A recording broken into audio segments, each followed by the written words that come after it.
Alors, on aborde aujourd'hui le chapitre 5 de cette lettre de Paul aux Corinthiens. Je vous rappelle simplement que l'église de Corinthe, c'est une église qui évolue dans une ville extrêmement animée, marquée par la débauche. Et l'église, elle évolue dans ce contexte et elle évolue pas forcément dans le bon sens, puisque on a ce texte dans 1 Corinthiens 11, 17 qui rappelle ou qui dit que les chrétiens se rassemblent pas pour devenir meilleurs, mais pour devenir pires. Et donc, c'est assez terrible comme constat qui est posé sur une vie d'église. Et on avait déjà vu ensemble, je ne reviens pas trop dessus, mais sur les différents défis de cette église, avec les divisions notamment qu'il y avait dans cette assemblée de Corinthe. La situation n'est déjà pas glorieuse, mais alors en plus, c'est pas fini, parce qu'on est qu'au chapitre 5, et la problématique qu'on va aborder aujourd'hui, eh bien, c'est un autre problème encore que Paul va soulever, un problème de taille, vous allez voir, et on va essayer de réfléchir ensemble sur la manière dont finalement nous, en tant qu'Église, eh ben, on gérerait une situation comme celle-là. Ça va? Donc je vous propose de lire maintenant 1 Corinthiens 5, et après la lecture, vous pourrez prendre le temps de réagir ensemble. On va regarder ça. Allons-y. 1 Corinthiens 5. On entend dire partout qu'il y a de l'immoralité parmi vous, et une immoralité telle qu'il ne s'en rencontre même pas chez les païens. L'un de vous vit avec la deuxième femme de son père, et vous vous en vantez encore. Vous devriez au contraire en être vivement affligé et faire en sorte que l'auteur d'un tel acte soit exclu du milieu de vous. Pour moi, qui suis absent de corps mais présent en pensée parmi vous, j'ai déjà, comme si j'étais présent, prononcé la sentence au nom du Seigneur Jésus contre celui qui a commis cette faute. Lorsque vous serez réunis et que je serai présent parmi vous en pensée, appliquez cette sentence dans la puissance de notre Seigneur Jésus. Qu'un tel homme soit livré à Satan en vue de la destruction du mal qui est en lui, afin qu'il soit sauvé au jour du Seigneur. Ah, vous n'avez vraiment pas de quoi vous vanter. Ne savez-vous pas qu'il suffit d'un peu de levain pour faire lever toute la pâte? Faites donc disparaître tout vieux levain du milieu de vous, afin que vous soyez comme une pâte toute nouvelle. Puisqu'en fait, vous êtes sans levain. Car nous avons un agneau pascal qui a été sacrifié pour nous, le Christ lui-même. C'est pourquoi célébrons la fête de la Pâque non plus avec le vieux levain, le levain du mal et de la méchanceté, mais uniquement avec les pains sans levain de la pureté et de la vérité. Dans ma dernière lettre, je vous ai écrit de ne pas avoir de relation avec des personnes vivant dans la débauche. Mais je ne voulais évidemment pas dire par là qu'il faut éviter toute relation avec ceux qui, dans ce monde, mènent une vie de débauche ou avec les avares, les voleurs ou les adorateurs d'idoles. Car alors il vous faudrait sortir du monde. Non, je voulais simplement vous dire de ne pas entretenir de relation avec celui qui, tout en se disant votre frère, vivrait dans la débauche ou serait avare, idolâtre, calomniateur, adonné à la boisson ou voleur. Avec des gens de cette sorte, il ne vous faut même pas prendre de repas. Est-ce à moi de juger ceux qui vivent en dehors de la famille de Dieu? Certes non, mais c'est bien à vous de juger ceux qui font partie de votre communauté. Ceux du dehors, Dieu les jugera. Mais vous, chassez le méchant du milieu de vous. Jusqu'ici, notre lecture. Alors, vous avez raison, donc il s'agit bien dans ce texte de discipline d'église, et très clairement, Paul nous dit que c'est l'église qui doit intervenir. Donc la lettre, elle n'est pas adressée juste à un pasteur ou à un conseil d'anciens ou un conseil d'église, mais comme on est tous impliqués dans le projet de Dieu, on est appelé à co-gérer aussi les situations problématiques. Et donc, on va reprendre le texte pour essayer effectivement de gérer cette situation qui est arrivée dans l'église. On imagine qu'on est l'église de Corinthe et on va devoir gérer cette situation. Alors au verset 1, si on prend le texte en détail, on a donc cette situation. L'Église qui rend un témoignage terrible. Je ne sais pas comment vous vivez les choses, mais on entend partout qu'il y a une immoralité dans l'Église, mais encore pire que chez les païens. Et déjà, on est à Corinthe, c'est déjà pas mal. Mais alors, c'est même pire que dans les rues de Corinthe. Donc, c'est dire que la situation est quand même particulièrement gratinée. Et donc, Paul écrit là à toute l'Église pour régler la situation, parce qu'il y a un laisser-aller qui ne va pas, et c'est pas ce que Dieu veut. La liberté en Christ, pour le dire comme ça, c'est pas une liberté pour faire n'importe quoi, n'importe comment et n'importe quand. Les traductions de la Bible traduisent de manière différente le mot immoralité. Selon vos versions, vous avez impudicité chez Second, inconduite sexuelle chez la Nouvelle Bible Second, vie immorale ou immoralité sexuelle Second 21. On est là dans la sexualité pervertie. Et on se demande comment dans une église c'est possible d'avoir une telle situation d'immoralité sexuelle.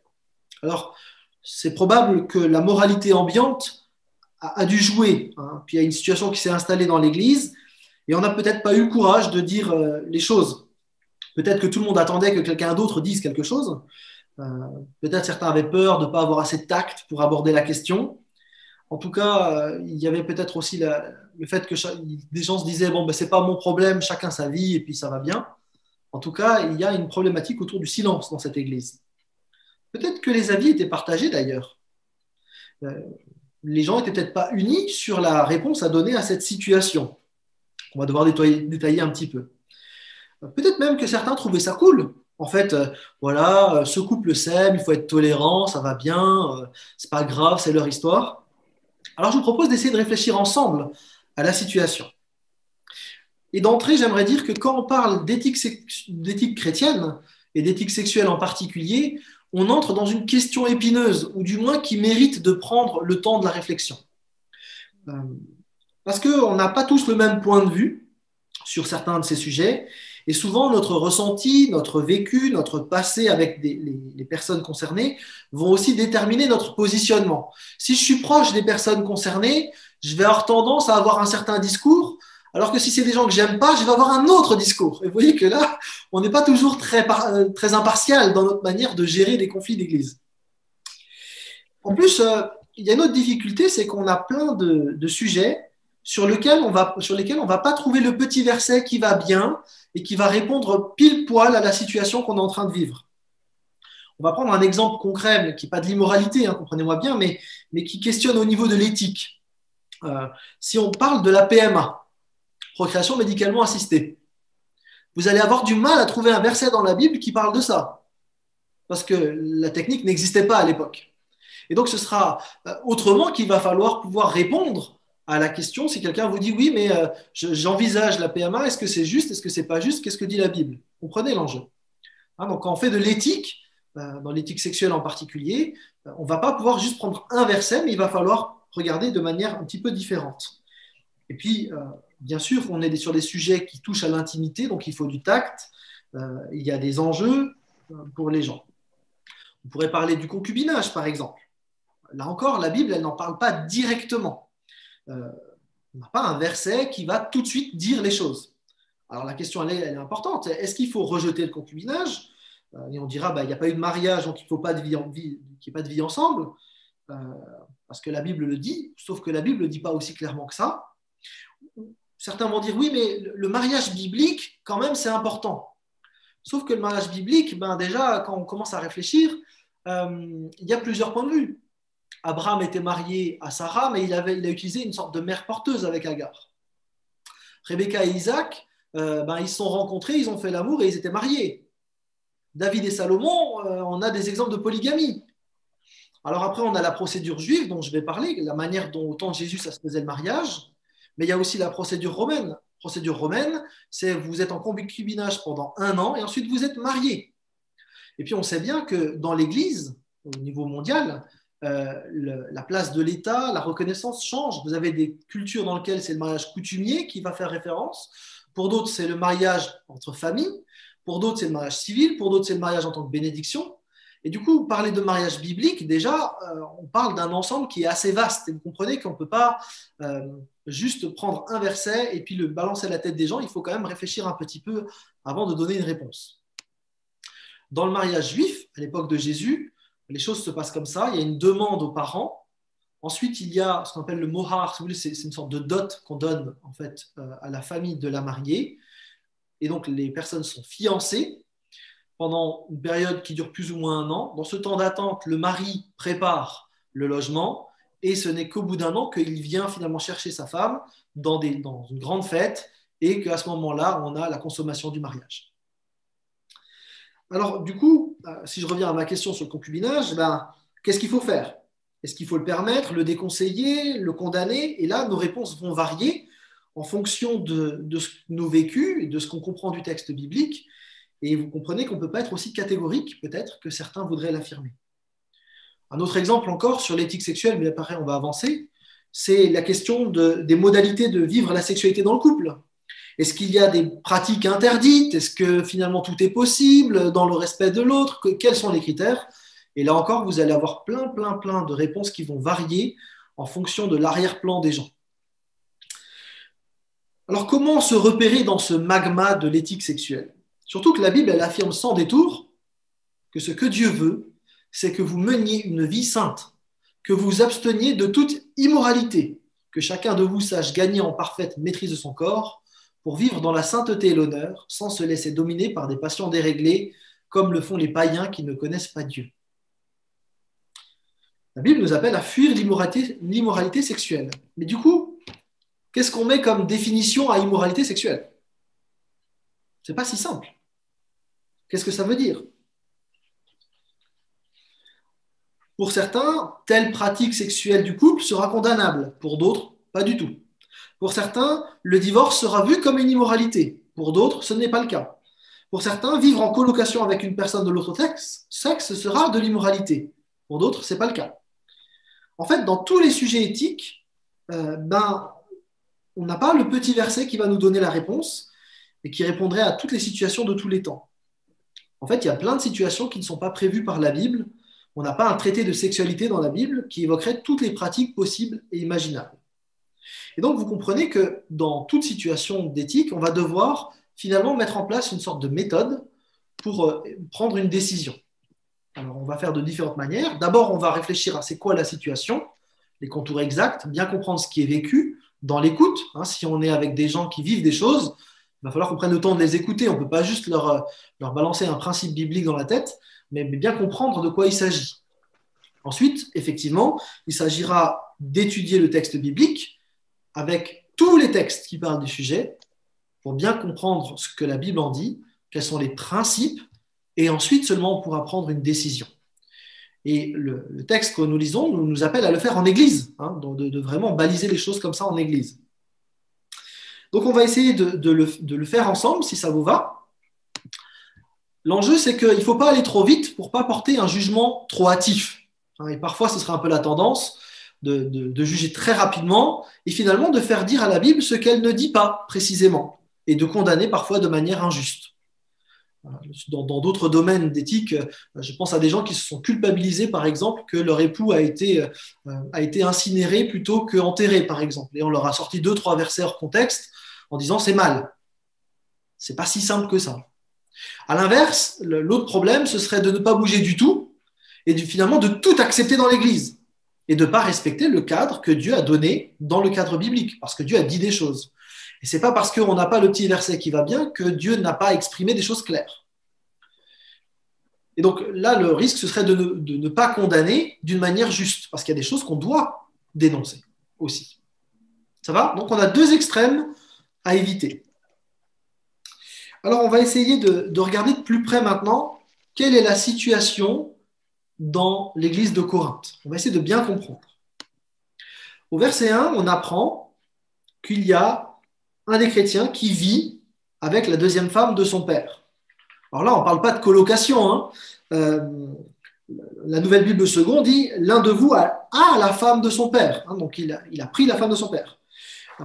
Il y a aussi des versions qui traduisent de manière plus sexualisée les choses. On est bien dans un rapport sexuel continu, on va dire ça comme ça, entre un homme et la deuxième femme de son père.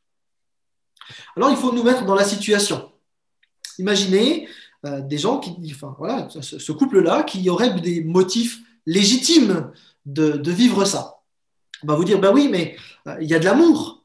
Les deux se sont vus, c'est l'idylle parfaite, ils sont faits l'un pour l'autre, c'est tellement flagrant, c'est incroyable. D'autres vont dire, oui, mais en fait, c'est Dieu qui a permis leur rencontre, c'est le destin. Vous voyez, on peut spiritualiser des choses aussi.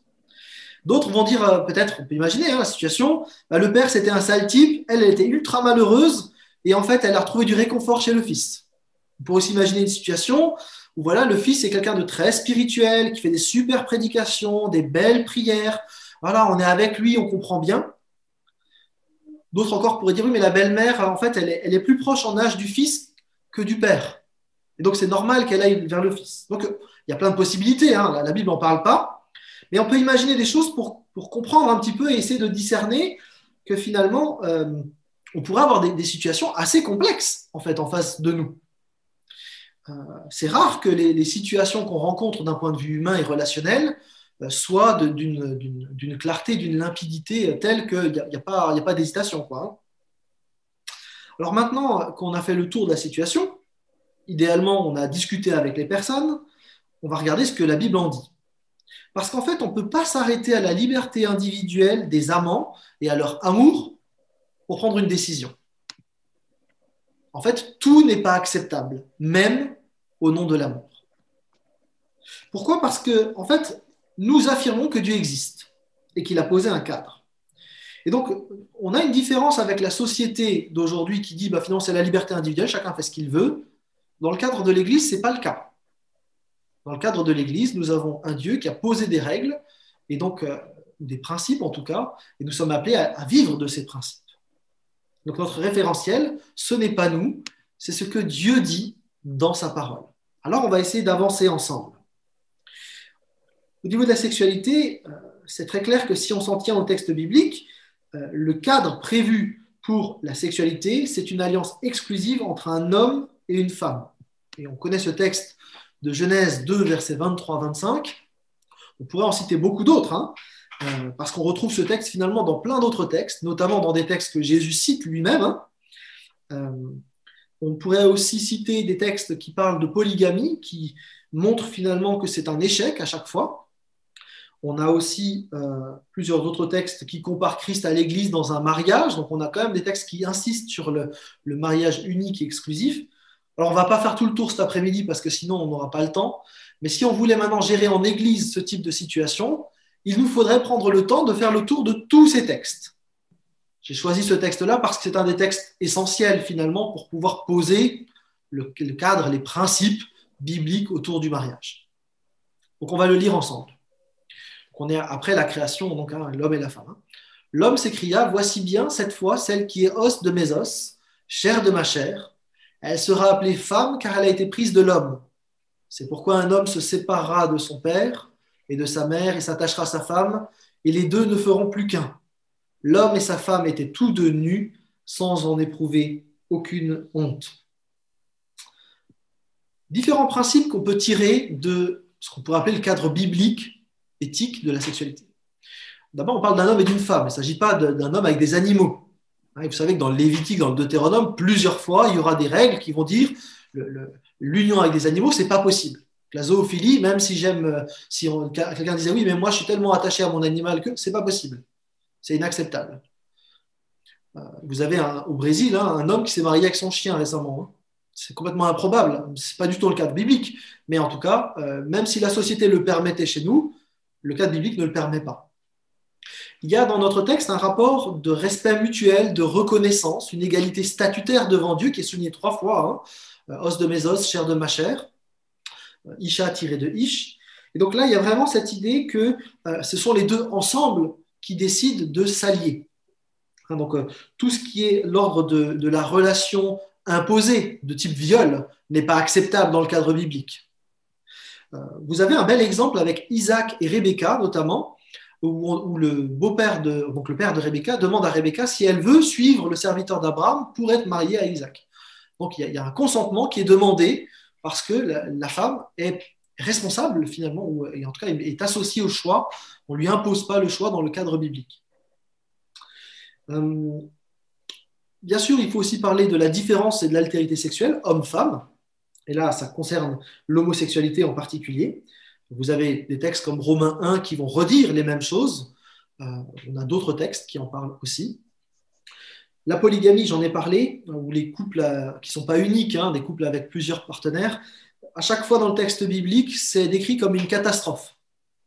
Que ce soit Abraham, que ce soit David ou Salomon, ça a été des occasions de chute. Donc même si le texte biblique, on n'a pas le petit verset qui va bien, qui dit la polygamie, c'est pas bien, en fait, on a avec le texte biblique la preuve que ce n'est pas du tout dans ce que Dieu veut, notamment aussi avec le texte qu'on a lu. Et puis évidemment, on a une forte insistance sur la fidélité du couple l'un avec l'autre. On peut continuer dans le cadre biblique parce qu'effectivement, le texte dit que l'homme quittera son père et sa mère. C'est assez étonnant comme texte parce que normalement, c'est la femme qui quitte son père et sa mère pour aller chez le mari. Et ce n'est pas l'homme qui quitte son père et sa mère. En fait, là, le texte nous invite juste à réaliser qu'il y a une nouvelle relation prioritaire. La relation de l'homme et de la femme mariés passe avant toute autre relation, même les relations les plus fortes entre un fils et sa mère. Hein. Donc là, il y a un nouvel ordre qui se met en place. Il est question d'indépendance financière, d'indépendance morale, de maturité aussi.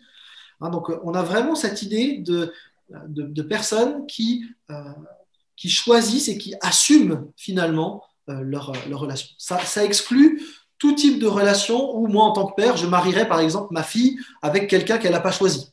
Ce n'est pas dans le cadre, disons, biblique. Même si je n'ai pas le petit verset qui va bien et qui dit « Vous, pères, ne mariez pas vos filles », le principe biblique est quand même posé. Vous comprenez l'enjeu. Hein, ce n'est pas parce qu'on n'a pas un petit verset qui va bien qu'on n'a pas un principe. Le principe, il est posé ici.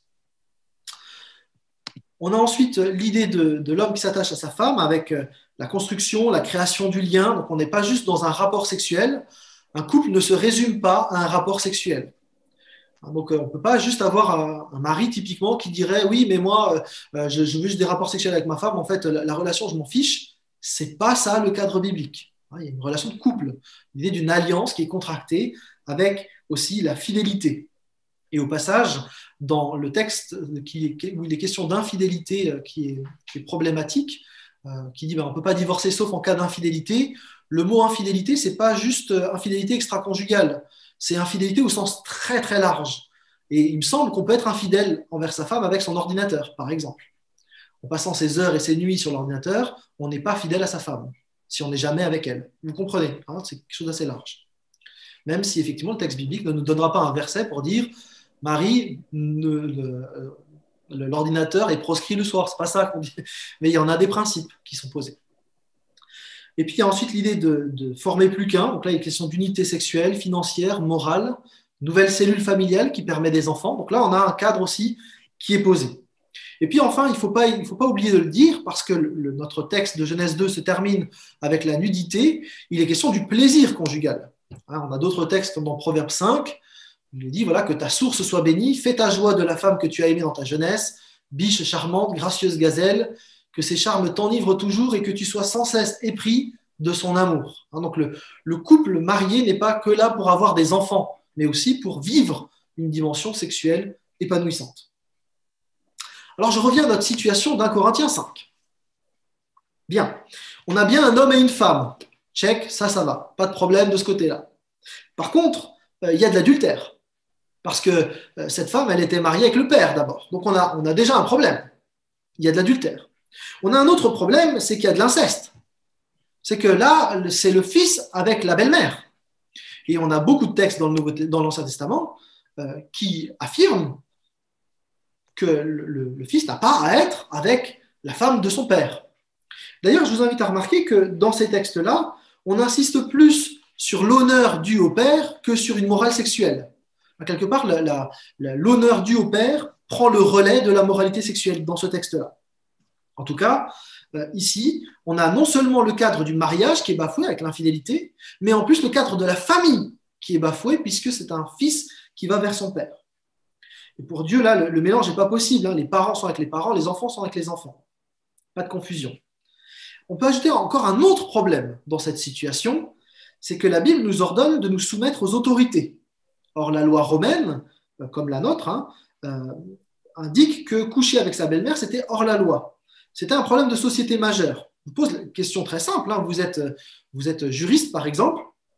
Si le père il a un fils avec sa femme, d'accord, il a un enfant, et que le fils ensuite a aussi un enfant avec la même femme, Ils sont qui l'un par rapport à l'autre? Là, en point de vue sociétal, ça devient très compliqué. Parce qu'ils ne sont pas frères, ils ne sont pas demi-frères, ils ne sont pas demi-cousins, on ne sait pas trop quoi dire. Et donc la loi empêche ce genre de choses. Donc là, on a une problématique majeure et on a déjà 4 motifs finalement pour condamner la pratique de ce couple d'un Corinthiens 5. Et vous voyez que tous les motifs qu'on pouvait invoquer de l'amour, de l'idylle, du destin que Dieu a placé ces deux ensemble, etc., ne tiennent pas par rapport au cadre qui est posé par Dieu. On n'a pas le petit verset qui va bien, hein, mais on a toute une série de principes qui montrent que ce couple-là n'est clairement pas dans ce que Dieu veut. Et donc, du coup, Paul, lui, ne tergiverse pas trop. Hein. Versets 3 et 4, moi, j'ai déjà sanctionné, hein, j'ai prononcé la sentence sur ce couple. Hein, parce que Paul, il a fait la démarche de réfléchir au cadre biblique. Alors, toute situation qu'on peut rencontrer dans le cadre de l'Église n'est pas aussi simple à trancher, les amis. Hein. Donc, il faut prendre le temps de réfléchir à ces situations-là. Et vous voyez que quand on y réfléchit, on est beaucoup plus à l'aise pour pouvoir motiver finalement une réaction d'Église que lorsqu'on essaie juste de chercher un petit verset et puis sur la base de nos convictions, on y va, quoi. En fait, il semble que l'Église ne faisait pas trop attention. Et même pire, en fait. Elle se vantait de la situation. On se demande comment c'est possible. Hein. Probablement qu'il y avait une dévalorisation du corps et une valorisation du spirituel. Et que du coup, l'idée, c'était de dire, en fait, peu importe ce que vous faites avec votre corps, du moment que vous êtes en Christ, ça va, quoi. Et là, Paul s'insurge, en fait, sur cette manière de faire, parce que le tout est permis des Corinthiens ne va pas. Tout n'est pas possible.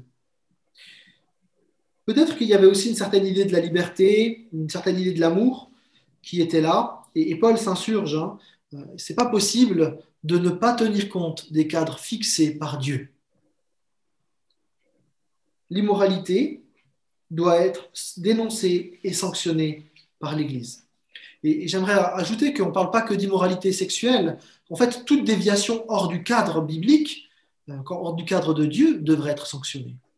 C'est assez intéressant de voir que Paul, dans Romains 1, lorsqu'il fait tout le descriptif hein, des péchés, là, ils ont délibérément échangé la vérité concernant Dieu contre le mensonge.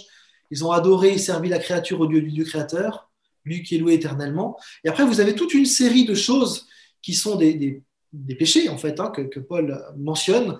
Vous avez donc les relations sexuelles contre nature, mais vous avez aussi, par la suite, les relations donc, homosexuelles. Vous avez les méchancetés, les injustices, l'envie, les vices, les querelles, les meurtres, etc., etc., etc.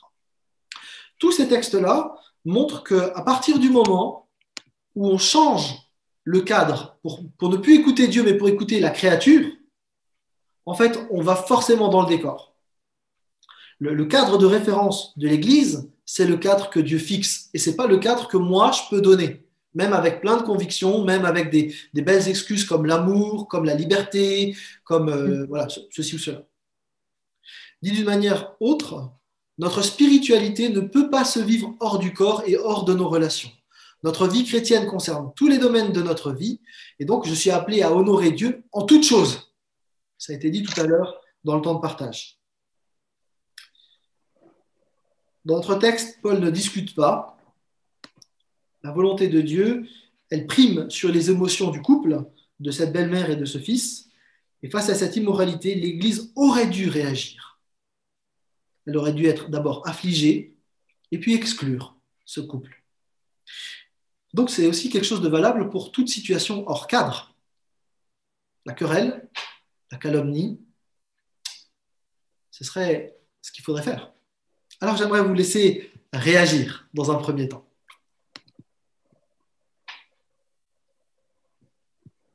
Est-ce que c'est clair pour commencer? La démarche qu'on a faite, est-ce que ça vous paraît correspondre? C'est un sujet très, très difficile parce que les non-chrétiens nous reprochent souvent de justement être un peu sévères avec toutes ces questions morales, éthiques, sexuelles, etc. Oui. C'est vrai qu'il y a le cadre de Dieu, mais c'est pas simple, quoi. Oui, absolument. Dans la dernière partie, on reviendra largement sur cette question, Christophe, du rapport entre l'Église et le monde. Parce qu'effectivement, il y a une distinction nette que Paul fait entre l'éthique dans le monde et l'éthique dans l'Église, entre les chrétiens. Et donc, effectivement, il ne faudrait pas confondre les cadres, tu as raison. On va y venir. Mais merci pour ta remarque, elle est très judicieuse. Moi, ce que je remarque, c'est que, je ne sais pas si on m'entend. Oui, oui, on t'entend. Ce que je remarque, c'est que toute la démarche qu'on a faite là, ce n'est pas toujours ce qui est fait dans les églises. Oui. Donc, on aurait tendance aussi à condamner et à s'exprimer vite sans faire le point de tout ce que la parole met au clair. Oui. On aurait plus tendance à condamner effectivement, même si on est appelé à condamner ce qui est à condamner. Mais la démarche, elle est peut-être pas juste quelquefois. Oui. Alors, souvent, on oublie la première étape qui est d'écouter les gens, ce qui est déjà problématique. Hein. On se fait une idée de ce que les gens vivent sans avoir discuté avec eux, ce qui peut déjà être problématique. Et effectivement, sur la deuxième étape, on va vite chercher le petit verset qui va bien sans tenir compte de l'ensemble des données. Et alors, dans cette situation-là, je pense qu'on pourrait s'en sortir avec un petit verset, mais tu as des situations qui sont beaucoup plus complexes où tu ne peux pas juste régler la question en 30 secondes. Il faut prendre le temps de vraiment aborder l'ensemble des principes, quoi. Et donc, il me semble que la méthodologie, elle est vraiment importante pour éviter soit de condamner trop vite, soit de ne pas condamner ce qui devrait l'être aussi, quoi. Oui, moi j'ai aussi un petit point, c'est par rapport à la condamnation. Attention, parce que s'il y a repentance, bien évidemment, ben, il y a repentance, c'est-à-dire qu'il y a retour dans l'Église. D'autant plus, n'oubliez pas, vous avez vu le verset un peu surprenant du verset 5 qui nous dit qu'on livre un tel homme à Satan pour la destruction de la chair, alors que l'esprit soit sauvé, afin que l'esprit soit sauvé au jour du Seigneur. C'est surprenant. Oui, alors on va y venir, mais tu as raison de faire la nuance. Je vais faire la nuance après, mais je peux la faire déjà maintenant. Effectivement, le texte nous invite à faire une distinction entre celui qui chute ou celle qui chute, d'un côté, qui se repent, qui revient dans le cadre biblique, pour le dire comme ça, et celui qui se vautre dans le péché ou celle qui se vautre dans le péché et qui ne veut pas changer. Et donc là, on a deux situations complètement différentes. C'est-à-dire que dans un cas, on a quelqu'un qui est sorti du cadre, mais qui y revient parce qu'il reconnaît que le cadre de Dieu est juste et qui veut se reconformer à ce que Dieu veut, premier élément. Ou alors, vous avez quelqu'un qui dit, mais en fait, je m'en fiche de ce que Dieu veut, même s'il ne le dit pas comme ça, son attitude le montre. Et donc là, on est avec quelqu'un qui, effectivement, ne respecte plus Dieu et n'a plus sa place parmi les frères. Vous voyez que c'est deux situations différentes. Oui, mais du coup, comment est-ce que pratiquement on va le vivre? Parce que dans l'Église, on entend bien l'injonction de Paul qui nous dit il faut exclure ceux qui sont dans le péché. Mais du coup, vous, je ne sais pas, mais moi j'ai l'impression qu'on va vider l'Église assez vite et je suis le premier à partir, quoi. On va exclure tout le monde. Alors c'est quoi le truc? Pourquoi Paul il dit ça? Comment on gère ça en tant qu'Église? En fait, il ne s'agit pas d'exclure tous les gens qui à un moment donné dans leur vie ont péché. Parce que là, finalement, sinon, effectivement, tout le monde sort. On est tous des pécheurs. En réalité, Paul y pense probablement plus à ceux qui ne veulent pas changer d'attitude, qui ne reconnaissent pas finalement le cadre posé par Dieu. En fait, Paul, ce qu'il est en train de dire, c'est que le cadre moral et éthique que Dieu désire, il doit être affirmé, enseigné, défendu et respecté dans l'Église. Ça veut dire qu'en fait, chacun d'entre nous, on peut tomber. Ça arrive. Et là, il s'agit de se repentir et de véritablement changer. Mais par contre, on ne veut pas se vautrer dans le péché, on ne veut pas vivre dans le péché et encore moins transformer le cadre en disant que le mal, finalement, c'est bien. Et c'est ce qui se passait à Corinthe. Vous aviez là un couple qui non seulement disait « c'est pas grave, on est ensemble, mais c'est pas un problème parce que voilà, nous, on s'aime », probablement, c'était ce qui devait être dit. Et en plus, dans l'Église, on avait dit finalement… Bon, Dieu a dit des trucs dans sa parole, mais nous, on voit que dans la pratique, c'est peut-être quand même pas grave. S'ils s'aiment, ça va, quoi. Et vous voyez que là, en fait, on a perverti le cadre de Dieu. Donc, pour résumer, en fait, on est censé exclure, finalement, pour un temps, le temps que ce soit nécessaire, les personnes qui se vautrent dans le péché et qui ne veulent surtout pas respecter le cadre que Dieu fixe. Donc, il ne s'agit pas de gens qui sont tombés une fois ou qui tomberaient et qui se repentent, mais il s'agit de gens qui ne veulent pas se repentir et qui persistent, qui signent et qui disent même finalement, en fait, moi, je pense que ce que je pense est plus important que ce que Dieu dit. Vous voyez la nuance? C'est une différence très importante. Hein. On peut l'illustrer avec un couple qui voilà, se fréquente avant le mariage, etc., et qui finalement ont des relations sexuelles et il y a un enfant à naître. Ça arrive. Le premier mariage que j'ai fait dans ma vie, c'était un couple comme ça. Et donc le couple reconnaît que finalement ils n'auraient pas dû faire ça, ils sont affligés, ils reconnaissent que maintenant c'est trop tard, c'est comme ça, ils font le choix de garder l'enfant et de se marier devant Dieu pour pouvoir régler la situation et avancer. Question. En tant qu'Église, on est censé les exclure et leur taper dessus ou au contraire les accompagner pour qu'ils puissent se reconstruire puisqu'ils se sont repentis? Mais en tant qu'Église, oui. Moi, je dirais la deuxième option. Oui. Mais cette situation, en fait, ma cousine a été exactement dans la même situation et l'Église les a mis dehors. Oui. Voilà. Là, en fait, on a exactement ce que j'expliquais. C'est que finalement, on confond quelqu'un qui se vautre dans le péché et quelqu'un qui a péché une fois et qui s'est repenti. Et vous voyez que ce qu'on est en train de dire, ça a des implications énormes. En fait, on devrait exclure les personnes qui diraient finalement, ben, nous, on a couché ensemble, on a un enfant, mais c'est pas grave parce que finalement, Dieu, il est OK avec ça. Et là, c'est pas juste parce que c'est pas le cadre qui est prévu. Mais lorsque vous avez des gens qui sont repentants, qui reconnaissent qu'ils n'auraient pas dû, sincèrement, on parle pas de... et qui disent, mais en fait, on veut recoller les morceaux avec Dieu et entre nous aussi. On veut pas que cet enfant il arrive dans une union illégitime. On reconnaît que le cadre qui est bon pour nous, c'est le mariage. On devrait favoriser ça. On devrait les aider, finalement, plutôt que de les enfoncer. Vous voyez l'implication? C'est vraiment important. Or, il me semble que parfois, on fait des raccourcis, c'est-à-dire que ceux qui se vautrent dans le péché, finalement, on les laisse tranquilles. Et ceux qui ont péché et qui se repentent, eh ben, on va en plus leur taper dessus publiquement. Et ça, c'est pas juste. Ça, c'est pas juste. Parce qu'on est tous des pécheurs repentants.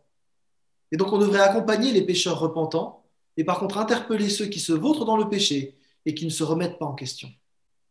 Or, ceux-là, on les laisse tranquilles. Vous voyez la nuance? Alors, on avance un petit peu encore. Paul est dur hein, dans ce qu'il dit. Il demande à l'Église de réagir. En tant qu'apôtre, il a déjà jugé la situation et il invite l'Église à faire de même dans la prochaine réunion de membres. Hein. Et donc, il met un mot sur la conduite. C'est un péché. C'est une déviance, c'est une immoralité. C'est quelque chose qui ne rentre pas dans le cadre de ce que Dieu veut. Et il ne s'agit certainement pas de changer le cadre pour faire plaisir à monsieur, madame. Le cadre, il est posé par Dieu, il doit être respecté. Et donc, c'est assez intéressant que finalement, la notion de péché, on n'aime pas en parler dans notre société. Parce que ça voudrait dire qu'il y a un cadre qui est posé en dehors de nous. Et nous, on aime bien, en tant que Français, dire bah, non, mais moi, je fais mes propres choix, c'est ma propre liberté, ma liberté individuelle. Donc, il n'y a pas de notion de péché, c'est moi qui décide. À partir du moment où je reconnais qu'il y a un Dieu, la notion de péché, elle vient parce qu'il y a le cadre que Dieu a fixé. Et dès que je sors de ce cadre-là, je pêche. Donc, ce n'est pas étonnant que dans une société où on refuse Dieu, finalement, on refuse aussi la notion de péché. Vous comprenez l'enjeu? Alors, concrètement, comment on va devoir faire l'Église? Ou comment réagir? Comment nous, on devrait réagir dans une situation qui, finalement, serait analogue? D'abord, il me semble que la responsabilité individuelle de chacun est engagée. Si chacun agit de son côté, la personne, elle aurait eu 45 fois la même question. Tu ne crois pas que ce n'est pas juste devant Dieu de faire ce que tu fais? Et si 45 fois il a la même question, peut-être commencer à se poser des questions quand même, notre ami. Alors, il me semble qu'on peut être sans agressif, questionner une pratique. On peut partager une gêne. D'autant plus si on est habituellement encourageant et bienveillant avec les autres, notre parole, notre questionnement peut être reçu comme un questionnement qui peut réorienter dans une bonne direction.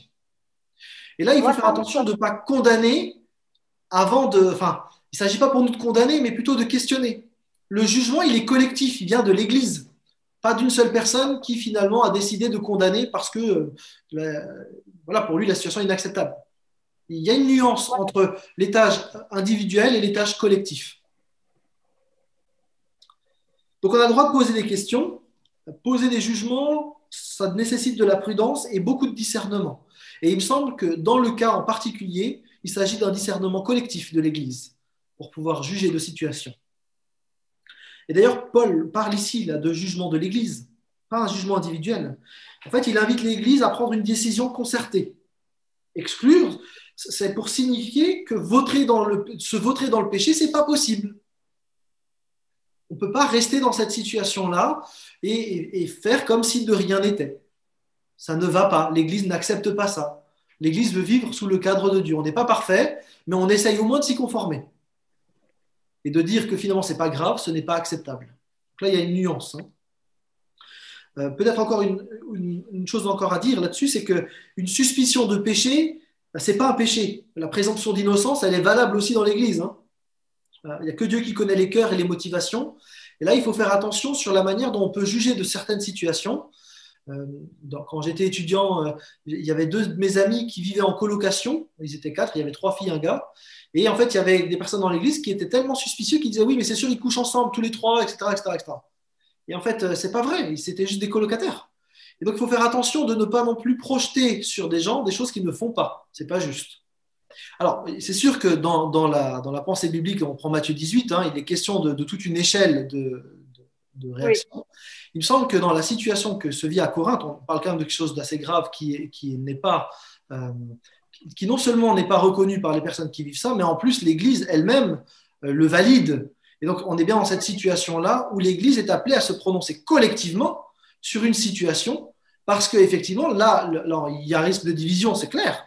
Sauf que le problème, c'est que là, aujourd'hui, dans cette situation de Corinthe, tu as toute une partie de l'Église qui, en fait, ne respecte plus Dieu. Et ce n'est pas possible, en fait. Donc, tu as raison, il ne s'agit pas de faire du lynchage public. En fait, c'était ma phrase d'après. Attention aux procès publics qui sont de vrais lynchages. C'est pas ça qu'il s'agit de vivre. Donc, moi, il me semble simplement que l'enjeu, c'est de bien réaliser qu'effectivement, il ne s'agit pas de juger trop vite. Ça, c'est le premier écueil qu'on a vu. Il me semble que de ne rien dire dans des situations qui sont des situations tendancieuses, ce n'est pas plus juste. Et donc, je suis d'accord avec toi et j'ai plutôt tendance à être plutôt du côté où on est ultra prudent.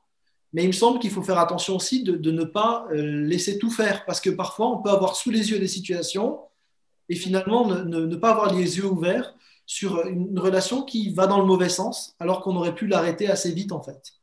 Et je crois qu'on peut aider des frères et des sœurs à faire attention à certaines choses sans forcément être non plus quelqu'un d'agressif, quoi.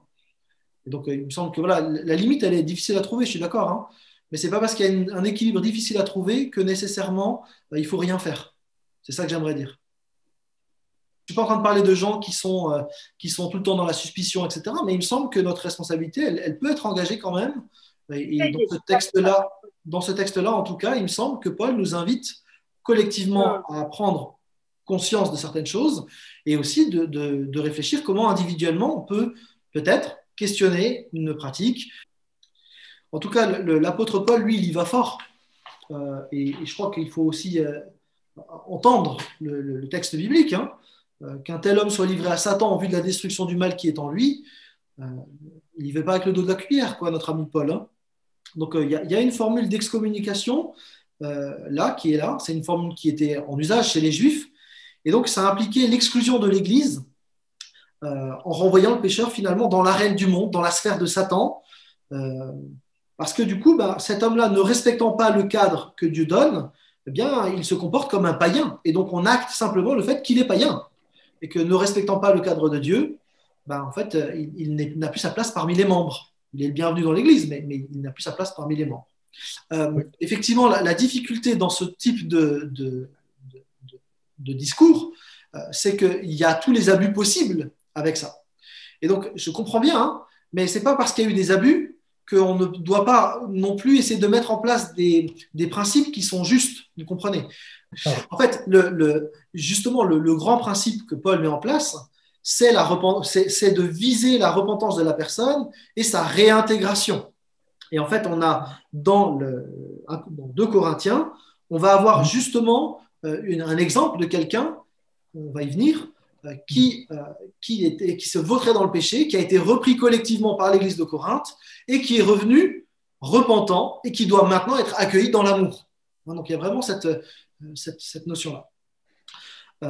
En fait, il me semble que dans l'Église française du XXIe siècle, on a peut-être été plus contaminé par ce mensonge-là que ce qu'on voudrait bien le dire. Peu importe la manière de vivre du moment qu'on croit en Jésus. Et je crois que ce n'est pas juste.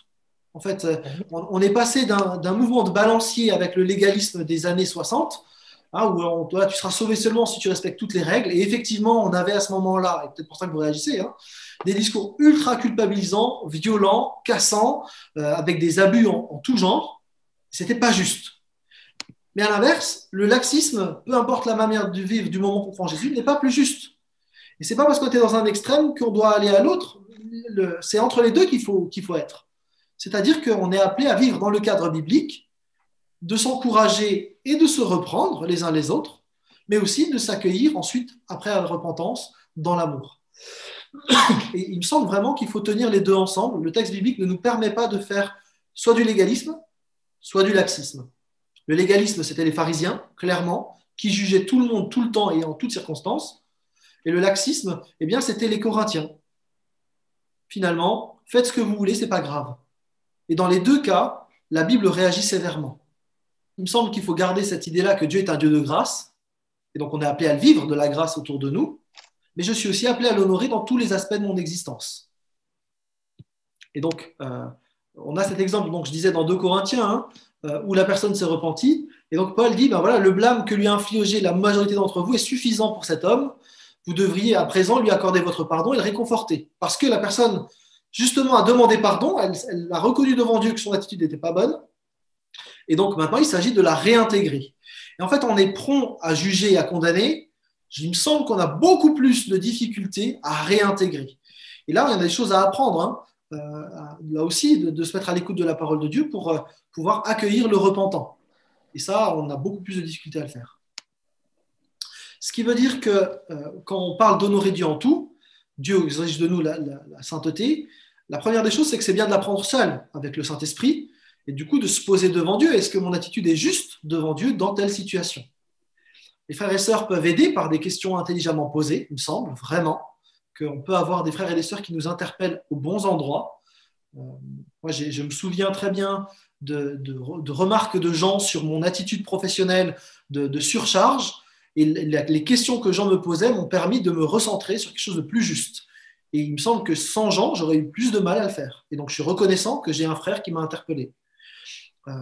Et puis, quand le péché est manifeste, quand les gens se vautrent dans le péché, eh bien, on doit faire bouger l'Église. Alors, par les responsables, est-ce que les modalités, elles peuvent être diverses et variées. Et effectivement, il ne s'agit pas de faire du lynchage public, mais en tout cas, ça devient une histoire d'Église.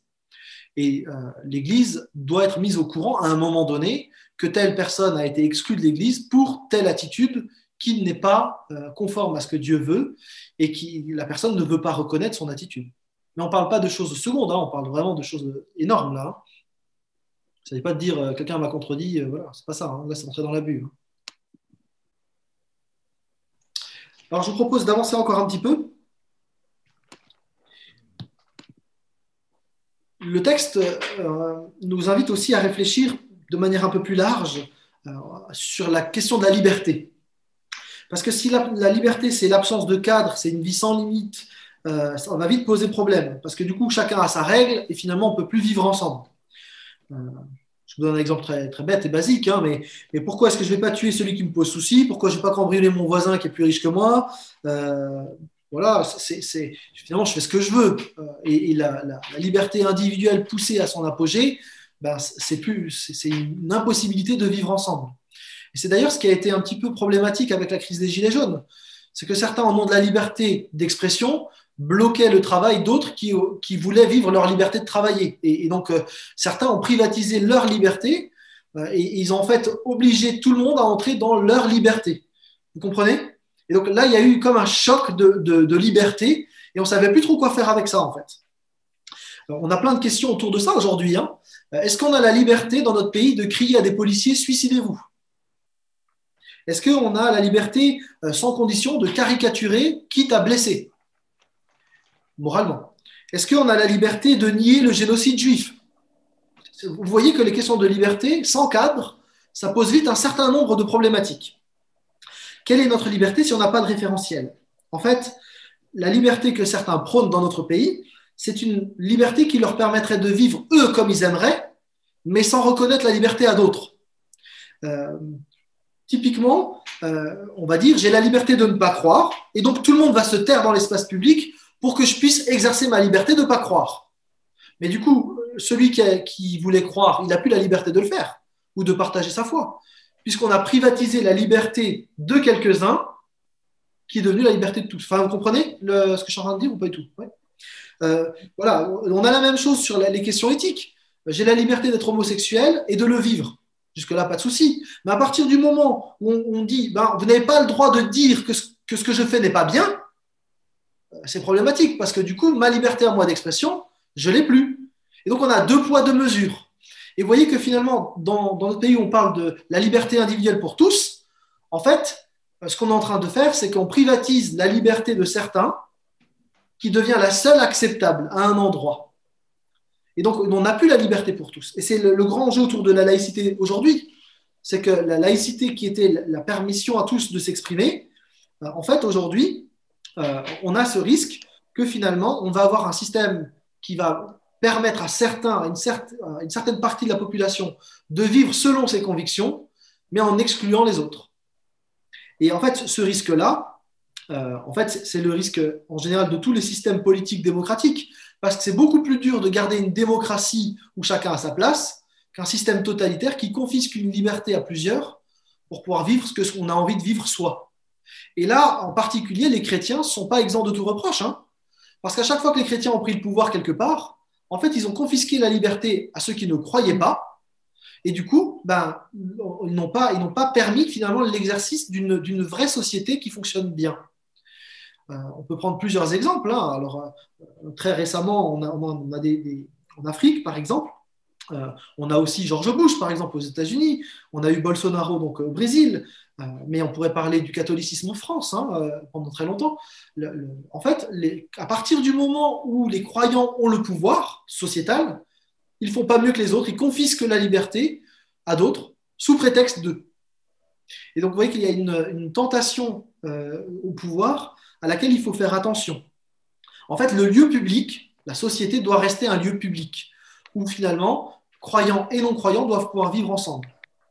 Et donc là, le concept de liberté qu'on voit dans notre texte, sous prétexte que finalement, ils sont libres, ils peuvent faire ce qu'ils veulent, Paul dit, dans l'Église, c'est pas ça. Dans l'Église, c'est pas la liberté comme j'ai envie. Il y a un cadre qui est posé par Dieu.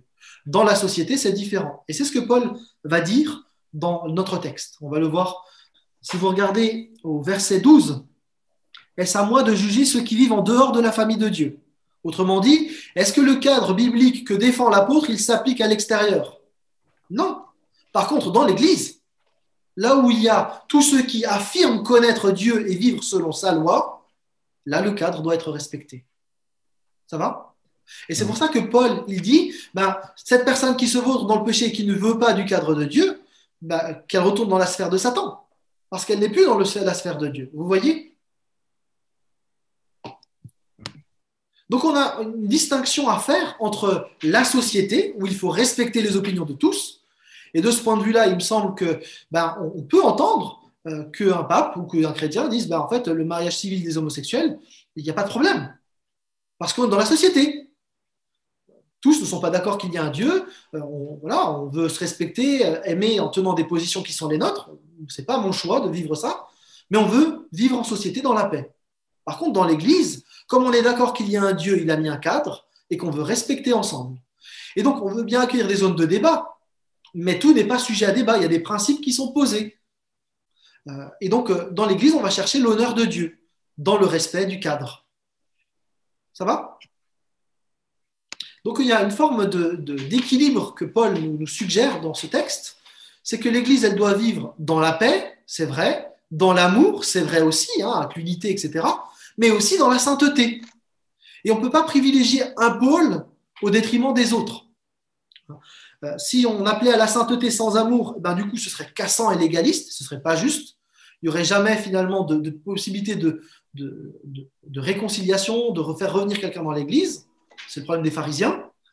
Si on a un appel à l'amour sans la sainteté, alors du coup, c'est tout le monde il est beau, tout le monde il est gentil, il n'y a plus de cadre de Dieu, c'est pas juste, parce que du coup on peut aller très très loin avec ça. L'appel à la paix aussi pour que l'ensemble puisse se vivre. Hein, vous voyez que les trois vont vraiment ensemble. En tout cas, dans le cadre de l'Église, la sainteté voulue par Dieu n'est pas une option. Dieu a fixé un cadre qui est le sien, et nous sommes appelés en tant que créatures qui le reconnaissons comme Dieu à le respecter. Les versets 6 à 8 insistent sur le fait que le mal ne peut pas rester. Lorsque le mal n'est pas identifié comme mal et qu'il se banalise, il va aller toujours plus loin. Et donc Paul met un stop. Il ne s'agit pas de condamner les autres sans d'abord avoir regardé chez soi. Hein, c'est l'histoire de la paille et de la poutre que Jésus développe. Hein. Comment est-ce que tu vas enlever la paille chez ton frère si tu as encore une poutre dans ton œil? C'est juste pas possible. Donc avant d'aller voir ma soeur ou mon frère en disant « Tu sais, j'ai l'impression que ceci, cela », j'ai d'abord à m'occuper de moi.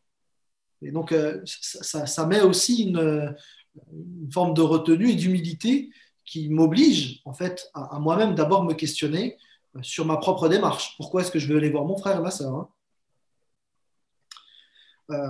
Le texte parle du levain. Vous savez que dans l'Ancien Testament, à la fête de la Pâque juive, il y avait la fête des pains sans levain. Et en fait, ce levain, il illustrait le mal qui devait être ôté. Et en fait, Jésus, c'est le véritable agneau de la Pâque. Maintenant qu'il est venu, qu'il s'est offert sur une croix une fois pour toutes, il est devenu notre Pâque perpétuelle. Et donc, si les Juifs ils étaient appelés à vivre une vie avec une vie sans levain, notamment à Pâques, nous, on est appelés à vivre une vie sans levain tout au long de notre vie. C'est un appel à la sainteté. Soyez saints, car je suis saint. Il n'y a pas de condition, sauf quand… Non, c'est soyez saints, car je suis saint, dit Dieu. Et donc, on est appelé chacun individuellement à viser une vie sans le levain du mal.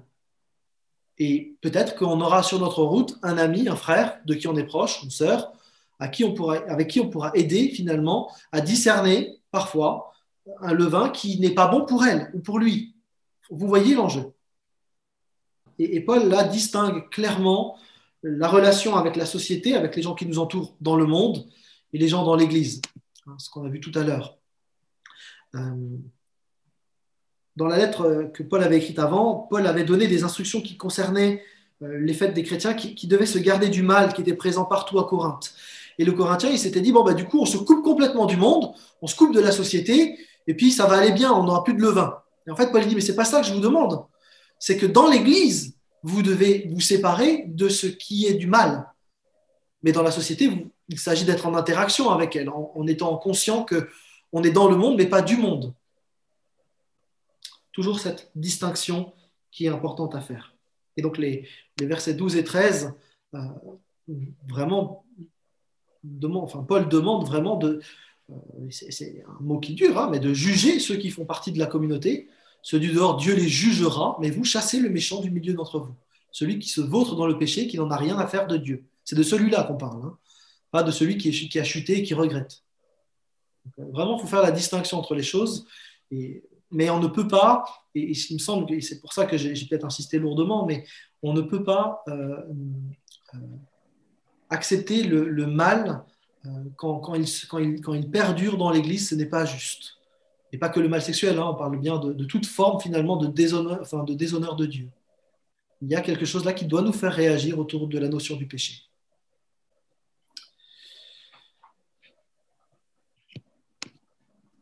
Remarque, réaction, allez-y. Est-ce que c'est plus clair? C'est plus clair. Tu aurais pu compléter en disant aussi que c'était aussi une sorte d'exemple. Je m'explique. Il est bien connu que si tu mets du levain dans la pâte, effectivement, toute la pâte ensuite sera imprégnée de ce levain. Et de la même manière, on le voit sur le péché. Et je pense aussi que c'est vu en manière d'exemple. C'est ce que je voulais juste souligner par rapport à ça. En fait. Oui, c'est juste, ouais, tout à fait.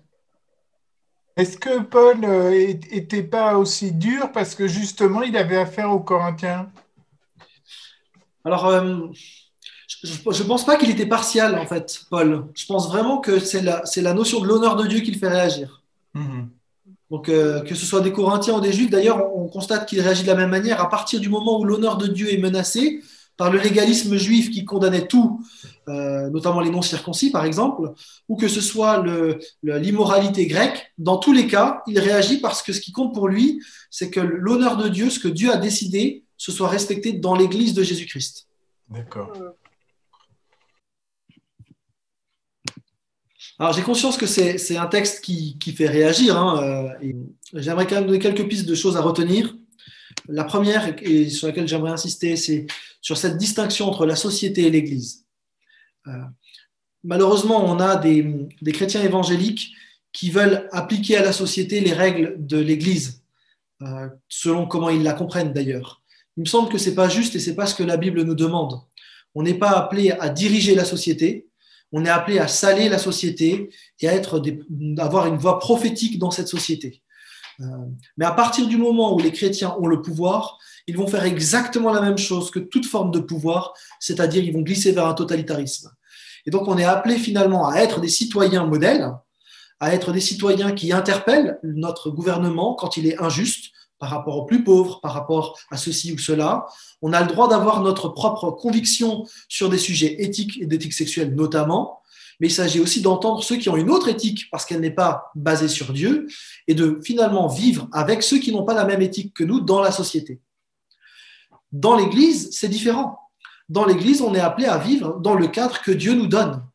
Et ce cadre-là, du coup, il n'est plus négociable. Et donc, dans l'Église, on va pas avoir les mêmes cadres et les mêmes critères, effectivement, que dans la société. Et donc, il va y avoir une zone de tension, vous la sentez bien, entre la société et ses valeurs et l'Église et ses valeurs. Et c'est vrai que sur les questions d'éthique sexuelle en particulier, il y a une tension, une tension qui se tend au maximum de plus en plus, parce qu'effectivement, on est sur deux optiques différentes, entre une société qui ne veut plus entendre parler de Dieu et de normes qui viendraient de l'extérieur, qui s'imposeraient à tous, et une Église qui reconnaît qu'il y a un Dieu, qui affirme qu'il y a des règles qu'on doit tenir. Et donc, pour moi, c'était important de pouvoir bien faire la distinction, parce qu'il me semble que parfois, dans nos églises, eh bien, soit on a tendance à vouloir contaminer la société, ce qui est plutôt une bonne idée en soi, en fait, hein, mais on ne tient pas compte de la diversité de la société, ou alors, finalement, on reprend les valeurs de la société dans l'Église, ce qui n'est pas plus juste. Il faut vraiment distinguer les deux, me semble-t-il. L'autre élément que j'aimerais qu'on puisse garder, c'est cette idée de cogestion. On est appelé à être co-responsable du projet de Dieu, ce qui implique de gérer les projets, les activités, ça c'est bien, mais aussi le côté relationnel et l'honneur de Dieu. Et donc, dans la cogestion, ça commence par moi. C'est à moi d'abord est-ce que ma vie honore Dieu? C'est mon premier fardeau. Et puis ensuite, d'encourager mon frère à marcher d'une manière digne. Et ce n'est pas juste simplement d'aller le voir et dire ça tu fais pas bien, ça tu fais pas bien, mais lui dire ça tu fais bien. Bravo mon frère, je t'encourage. C'est aussi une manière de faire et qui me paraît beaucoup plus constructive. Hein.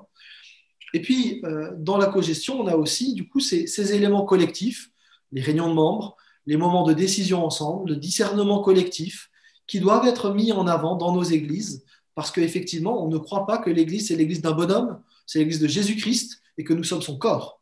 Et du coup, nous sommes appelés à la cogestion. Avec donc cette idée d'honorer Dieu en tout. Donc, c'est ce qu'on a dit tout à l'heure. Dans circonstances. Et puis voilà, donc, effectivement, toutes circonstances. Et puis, je vous rappelle simplement ce qu'on a fait au début, hein, notre méthodologie. Lorsqu'on a une situation complexe, quelle est la situation? C'est valable aussi quand on veut aller trouver un frère pour lui dire, écoute, j'ai l'impression que, avant ça, peut-être ça vaut la peine de savoir quelle est la situation exacte, de regarder, voilà, et de ce qu'en dit la Bible. Hein. Et donc, de l'ordre à nourrir notre réflexion avant d'aller trouver notre frère, notre sœur.